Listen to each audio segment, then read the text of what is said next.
Hey, Mrparka here, and I'm here to review a movie. A screener was sent to me, just a screener disc, and it is from Vicious Circle Films. It is Fright Flick, which I actually had heard just a little bit about. It's from the same director of Ticked Off Trannies with Knives, which I haven't got a chance to watch. But this one is kind of like a horror comedy type deal. Here it kind of makes fun of the film industry on budget movies. It's been done before.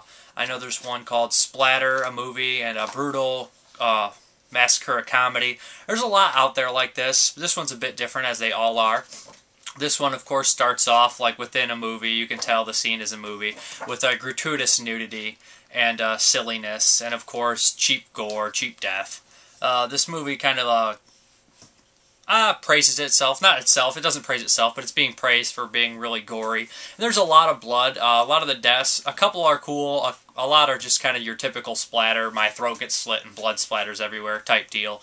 Very typical of slasher movies. And basically the funniest parts of this movie are actually the film within the film they're making. It just has these terrible actresses, and it's really funny. They just can't act, and the scene where she's explaining what happened to her, she's just talking about how she's in the dark and she's been molested, both anusly and vaginally, is quite funny. As I'll show that scene. Scene 46, take 29. And action. I'm so sorry, darling. I'm strong and all, but it's the darkness. It reminds me of when I was a little girl and I used to get molested by my dad anusly and vaginally. I can't talk about it, but I must, or I'll never be not afraid of the dark anymore. I just can't. I don't want to be scared anymore. I can't be. It's been just too long. I'm not the virgin that I thought I should be. The darkness, it's just so dark. And it's me.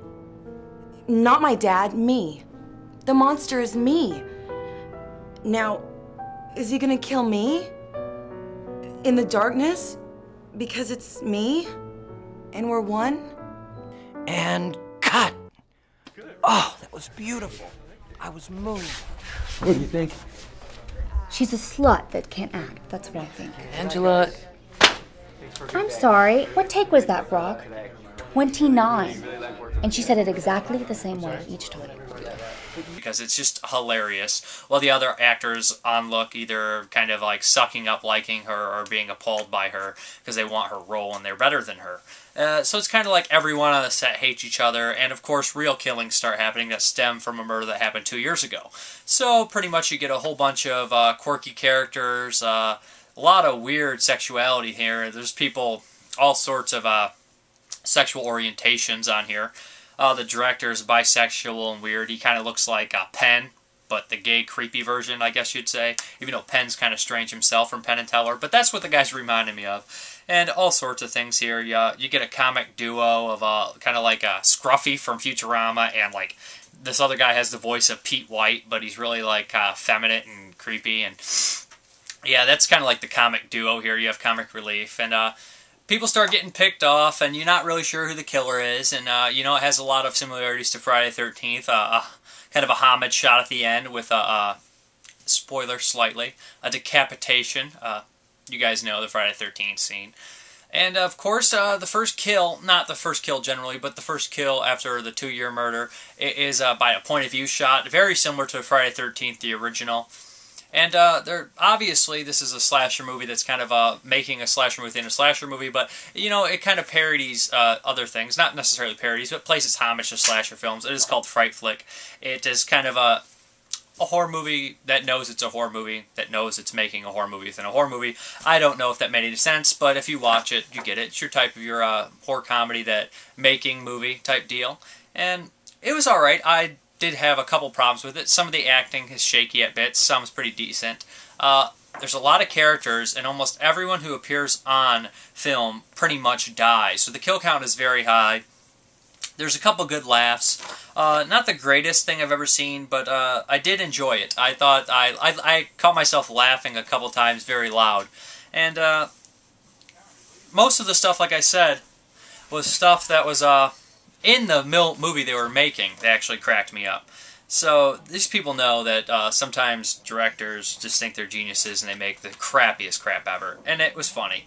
And there's a particularly brutal death that I thought was just not necessarily the most greatest special effect ever, but in the way it was shot and just the idea of it was very brutal and sickening. Sorry. Here's my card. Didn't mean anything by it. Where the fuck did you go? What the hell is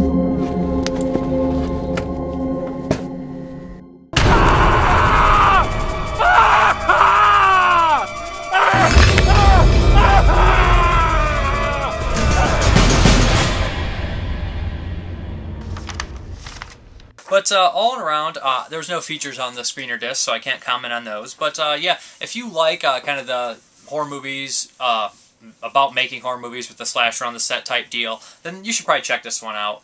There's a couple things. Another thing that they kind of do the flash forward. You know, when somebody gets punched, they just speed it up. So it's kind of like a thing. They do that a couple times, and I mean, I think that was a little overdone. But all around, it's not bad. It's worth a laugh, and it's worth a view for sure if you like horror comedies. Thank you for watching, and have a good one. Bye.